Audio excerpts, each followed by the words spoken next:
বাসায় সেদিন গরুর মাংস রান্না করেছিলাম। মাংসটা ধোয়ার আগে কয়েকটা পিস আমি একটু ছোট করে কেটে নিয়েছি। বাসায় সাধারণত আমরা সবাই এভাবেই বিফটা রান্না করি। পেঁয়াজ, আদা, রসুন আর 4-5 রকমের গরম মশলা দিই। আজকের বিফ রান্নায় আমি শুধু একটাই এক্সট্রা জিনিস ব্যবহার করেছি, সেটা হলো কালো জিরা অথবা কালিজিরার গুঁড়া। এই কালিজিরার গুঁড়াটা আপনারা চাইলে বাসাতেই করে নিতে পারেন। একটা তাওয়াতে একটু কালিজিরা দিয়ে একটু টেলে নিলেন, তারপর এটা আপনি ব্লেন্ড করে ফেলতে পারেন।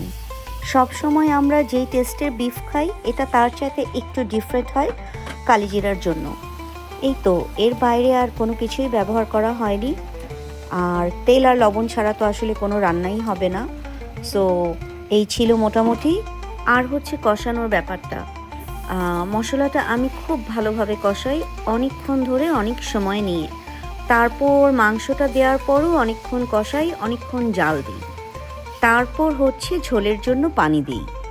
আলু ছাড়া নর্মালি আমি বিফ রান্না করি না, বাট আজকে করলাম। তো ঝোলটা আসলে একদম আপনার নিজের পছন্দ অনুযায়ী আপনি কতটুকু খাবেন আর কতটুকু রাখবেন।